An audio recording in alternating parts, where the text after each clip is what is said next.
Why these fish belong in horror movies more than sharks? I think it's, a shark is probably the scariest fish in the ocean. Even though, orcas are pretty terrifying as well. There's something about a shark and its mouth and those teeth and the eyes. There's just something about a shark that I think Jaws is responsible for that, to be fair. That movie, for a movie that came out in 1975, that scared the crap out of me, man. Like, when I reacted to that movie, there were moments where I was like freaking out. But yeah, I'm quite eager to see which fish are going to be in this video, because maybe piranhas?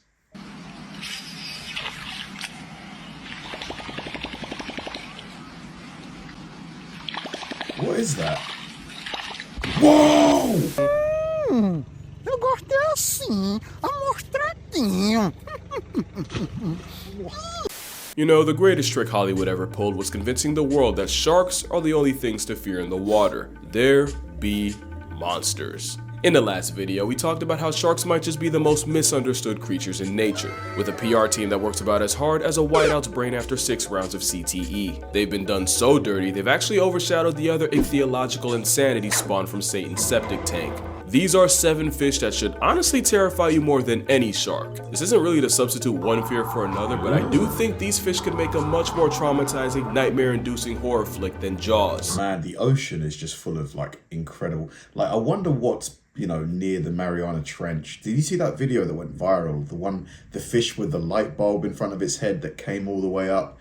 Can you imagine what other stuff is down there? And it starts right here. Those eyes belong to a pair of arapaimas, also known as a pirarucu. You've definitely seen them before. Does this video ring a bell? It definitely rang his. It's one of the biggest freshwater middle fingers nature forgot to vault, usually growing to over 6 feet long and 200 something pounds. It's bad enough those are NBA point guard measurements, but the beefiest ones can get to 10 feet in length and weigh over 400 pounds. This Jurassic roid guppy usually eats other fish to go with fruits and seeds, but also birds and allegedly even monkeys sitting on branches too close to water. And if you don't believe that, it's because you haven't seen them hunt. They're explosively quick, and the aquatic black hole has been known to confuse feet for fish and violently pull people underwater. One zookeeper reportedly made the mistake of trying to retrieve a glove that had fallen into an arapaima pool, and in a split second got his hand, wrist, and several fingers broken. There's also the fact that a refrigerator-sized fish will yeet themselves out. The way the fish is just staring up at her, just waiting for her to dare to put her hand in there or something. Out of water in self-defense. Let's talk about that defense. The plus-size bite shad is covered in heavily armored scales, not only tough enough to tank piranha attacks, locals historically use them as nail files. They've also used their tongues as scrapers, since these fish have teeth growing out of a bony tongue that can be used to effectively crush struggling prey against the roof of their mouths. You know nature got in its bag when it made a fish that can breathe air, and the Antichrist of the Amazon has a modified swim bladder that was repurposed as lungs, meaning this flex of a fish can survive 24 hours out of water. On one hand, that means they have to come up for air every 20 minutes or suffer the eternal shame of being a fish that finds a way to drown. But it also works out for them, because in low oxygen water where most fish become slow and sluggish, the air merchant menace can pretty much go on a killing streak. Now the question is, could an arapaima pack up a person? While there's no indication they see us as a snack, there are old stories of high-strung assault guppies effectively drowning people. Jesus, man, this fish has got to weigh at least 100 pounds minimum, maybe even more.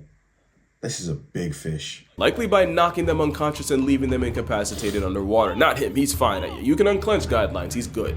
But one man that almost wasn't was Jeremy Wade. He probably needs no introduction. But this is the guy who behind the River Monsters. Long story short, he's a zoologist who hosted the show River Monsters, which ended, but only because he caught every fish nature had to offer. But he almost caught an early life retirement after a pissed off paima struck him square in the chest and nearly caused irreversible damage to his heart. Whoa. Not only did this fish nearly have us singing,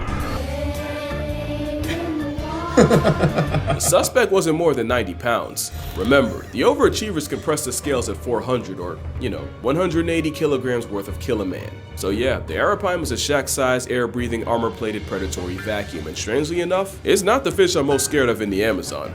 But we'll get to that. The piranha actually isn't. If you remember from an piranhas, 100% would have been like, yes, they're the scariest aside from sharks, because the way they're shown in movies and TV shows, like they're so aggressive and, you know, they'll eat anything. Like, is that not accurate? Earlier video, piranhas might be just as misunderstood as sharks. They're mostly just scavenging opportunists that our childhoods convinced us were way more of an issue. You cannot say the same for their cousins found in the Congo basin of Central Africa. The Goliath tigerfish can grow to nearly 5 feet long, over 100 pounds, and they're what people were told piranhas are times 10. They're in the same order, but where piranhas are primarily a swimming cleanup crew, tigerfish actively hunt for their bodies. And you'll find out, nature built this prehistoric problem to do exactly that. They have sharp dagger-like teeth that many swear are comparable to that of a great white, although I personally see them as more conical, like a crocodile, which is a coincidence since the saltwater variety are their only natural predators. But of course, the swimming expletive has also been known to murk smaller crocs. They have eerily strong eyes. Can you imagine this gets your thigh? Like, you know, the top of your thigh just...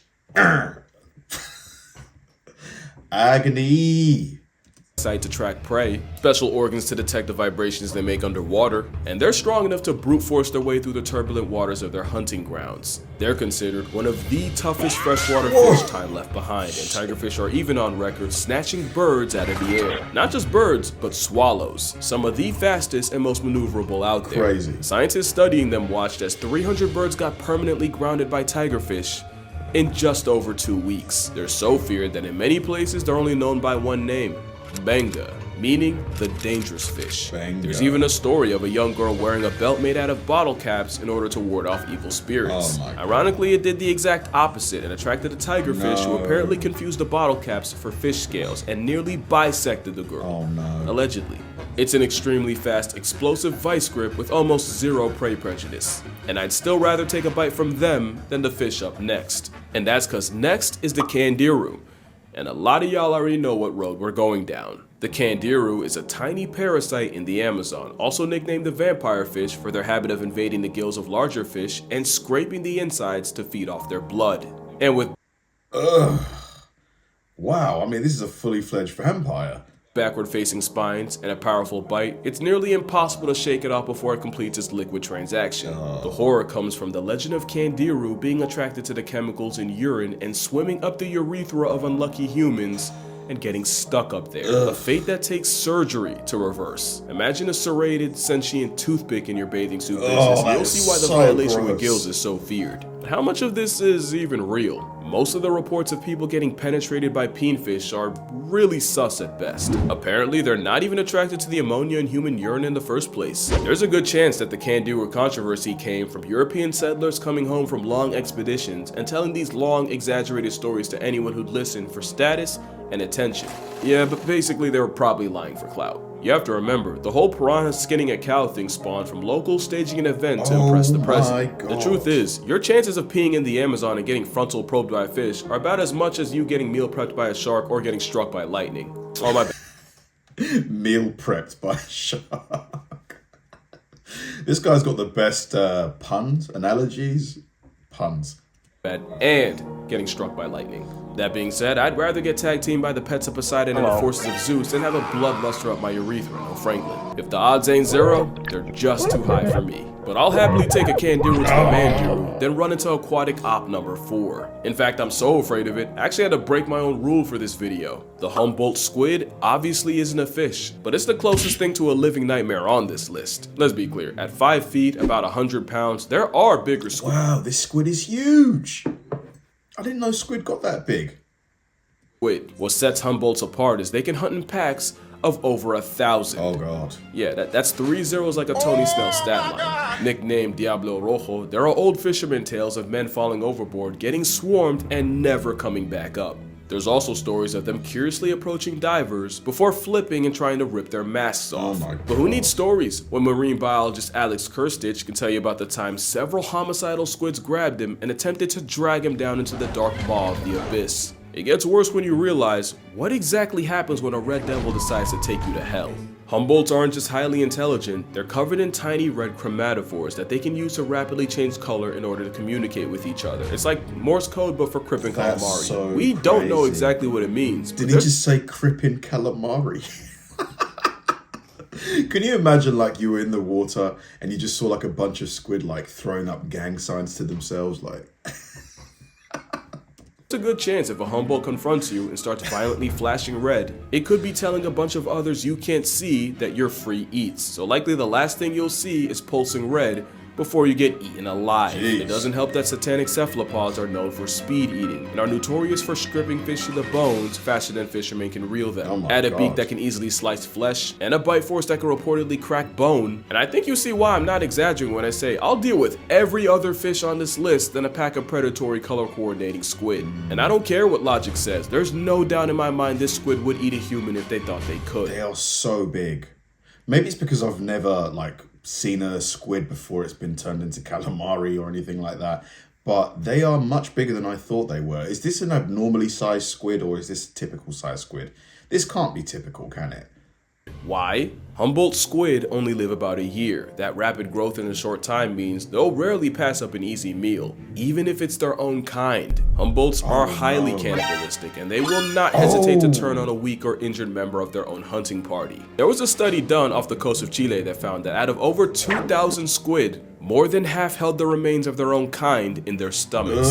Sounds to me that anything they see as weaker than them is something they can feed off, and the only saving grace for us is they usually only press things smaller than they are. But you don't even have to be seen as food for affiliated squids to be a problem. Like a true xenophobic, they react to most things they don't understand with aggression, and they've even attacked cameras and equipment and left them out of order. But to me, the most disturbing aspect of getting assaulted by squids is, even if you escape, if you panic and surface too fast, you can get the bends and past tense anyway.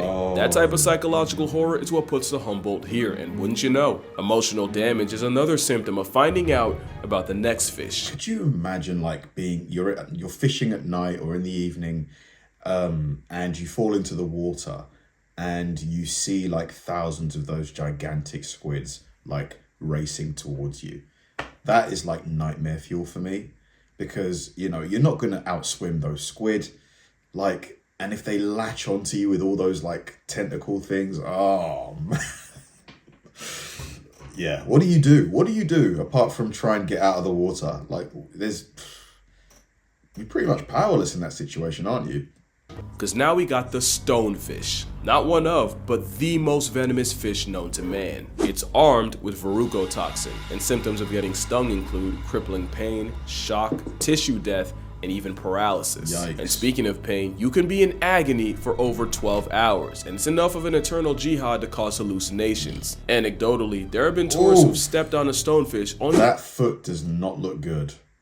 to beg their doctors to chop off the whole foot. Then there's the added threat of, if you don't get out of the water quick enough, it won't even be the venom. You can get paralyzed and catch a stage fatality to drowning. Even if you survive, you can still suffer permanent nerve damage and severe muscle atrophy. But that all wouldn't even be that bad if the stonefish wasn't nature's manifestation of a dick move. The most venomous animals on the planet usually dress with bright colors to warn the rest of the population that they're packing. Stonefish decided to do exactly none of that, and instead cosplays as a stone, only to mortally punish you for its camouflage working. Like I said, it's like having invisibility but also serving a death penalty every time someone steps on your foot. Then you gotta add the fact that there are another fish that can survive 24 hours out of the water, and they have a literal switchblade growing out of their forehead. Yeah, I knew they were a problem ever since one nearly perma-napped Nigel Thornberry. A stone-cloaking toxic minefield of misery, but with stonefish antivenom being the second most administered in Australia, today if you get stung, your chances of surviving are actually pretty good. Not like the next fish, because for this one, there is no antidote. The stonefish might be the most venomous fish, but the pufferfish is arguably the most poisonous thing. Yeah, do you remember the episode of The Simpsons where Homer goes to that Japanese restaurant and the chef is a new chef and he doesn't know how to prepare the pufferfish properly, and then Homer gets like 24 hours to live? That episode put me off pufferfish completely. Like, is it true that like they have to remove a specific part of the fish, and if not, if you eat it, you're like cooked? alive.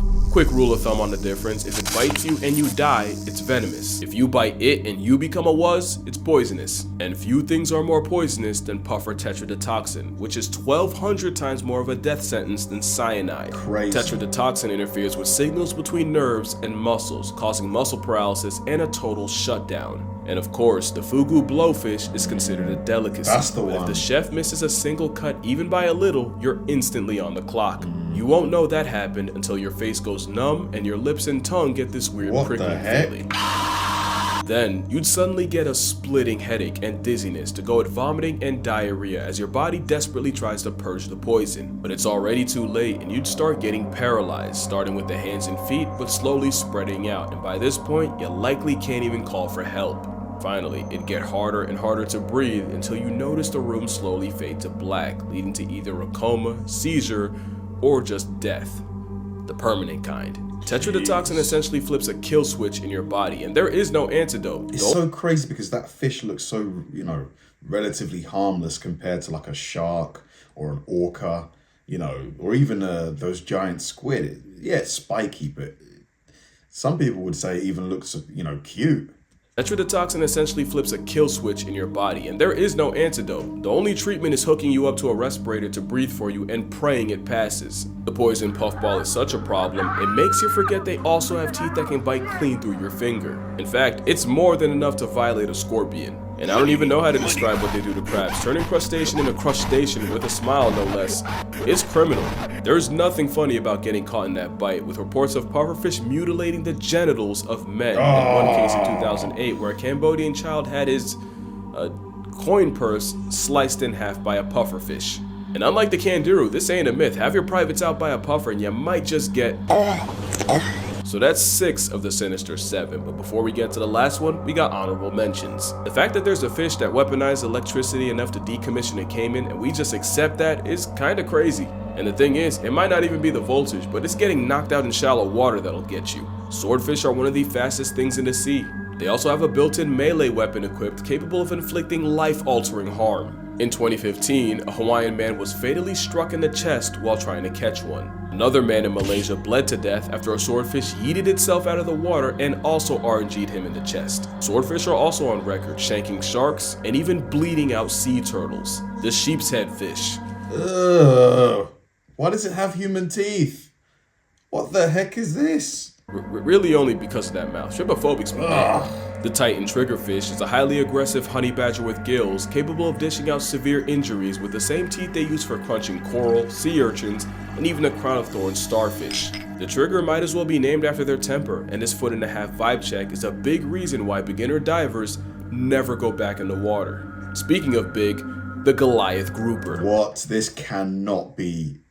This is not real. There's no way. This has to be like an angle thing. There is no way this fish is... What? At 8 feet up to 800 pounds, the fish the size of a small car feels more like a leftover Jurassic prop. Lucky for us, most divers describe it as a gentle giant with the temperament of a St. Bernard. Although a St. Bernard didn't allegedly swallow an entire kid in the Florida Keys. Allegedly. But since we're on the subject, the last fish on this list are catfish. And yeah, that's kinda cheating. There's over 3,000 species of catfish, even including the genital jihad, the candiru. Catfish are like the trash compactors of the fish family, which isn't a problem until you see just how big they can really get. And once a catfish gets big enough, there aren't a lot of things alive they won't try to eat. We've seen armadillos, turtles, and even unaware seagulls get bored by a catfish. There's a species in France that figured out how to stalk and hunt bathing city pigeons. Another learned to wait by cave entrances to suck up any exhausted bats that fall in. There was even a catfish nicknamed Kuno the Killer who terrorized a German lake and somehow caught and ate someone's dog. Oh my Basically, they're God. all the shit I've talked about pelicans being, just in fish form. The question is if a catfish has ever eaten a live human, and it isn't even if they would, but if they could. The Wells catfish can grow to 10 feet long and cap out at 300 pounds. The Mekong catfish can also get to 10 feet, and the heaviest one ever recorded was pushing 650 pounds. Jeez. If there's a catfish that could stomach a human, it should be one of these, but there's a slightly smaller catfish that was believed to be a legit man-eater. In the late 90s and early 2000s, a series of fatal attacks on people in the Gully River had people convinced there was something in the water hunting humans. In these attacks, victims were suddenly pulled underwater in front of people, only for their bodies to never be recovered. In 2007, Atal Kumar was swimming with friends when he was violently dragged underwater, and while he was never seen again, friends caught a glimpse of something. Because this is the thing, if a fish that big, he said that some of them can get up to like 800 pounds. 800 pounds of fish gets a hold of your leg, you're not getting loose, are you? You're just not. Because the mouth on that thing, for an 800-pound fish, it's going to be like at least 1.5 feet wide. You're not getting loose. And obviously, if you've got no breathing apparatus, you can't even breathe either. Oh my God, that is such a scary situation to be in. Something that they could only describe as an elongated pig. Crocs and bull sharks were considered, but the prime suspect ended up being the goonch. At about over 6 feet, 200 pounds, the goonch is usually smaller than the whales in the Mekong. But it's feared that the practice of burning funeral pyres by the river led to the equal opportunists developing a taste for human flesh. And while it's a stretch to say a corpse-happy catfish could swallow an adult, it becomes a little less believable with children. There's no solid proof of a catfish catching a person, but they for sure can off one. The biggest ones can easily overpower you, if not just knock you out and drown you. Not to mention a majority are venomous, with those spines putting both experienced fishermen and oblivious bystanders in the hospital. They also have a nasty sandpaper-like bite that can easily draw blood. But what really makes those miniature little teeth, you know, them a living horror movie is their intelligence. The ones packing up pigeons, they weren't always doing that, but they pretty much ate everything else around them and were forced to adjust. So it's anyone's guess what could happen if they gain a taste for humans. And with catfish being swimming tongues with over 175,000 taste buds across their bodies, yeah, I doubt acquiring taste takes long. But yeah, that's gonna do it for this video. Make sure you drink water, hug your mother, try not to get catfished. Man, I mean, that last shot of all those catfish really creeped me out. Oh my God, yeah. I mean, he delivered. Casual Geographic delivered with this one, because going into it, I wasn't sure what would be, you know, more scarier than sharks, and I think at least half of them completely agree with. To be honest, all of them. Yeah, that catfish, or the, you know, the fish with the cousin of the piranha, the one with those super jagged teeth. Yeah. Thanks for watching, guys, and I'll see you in the next one.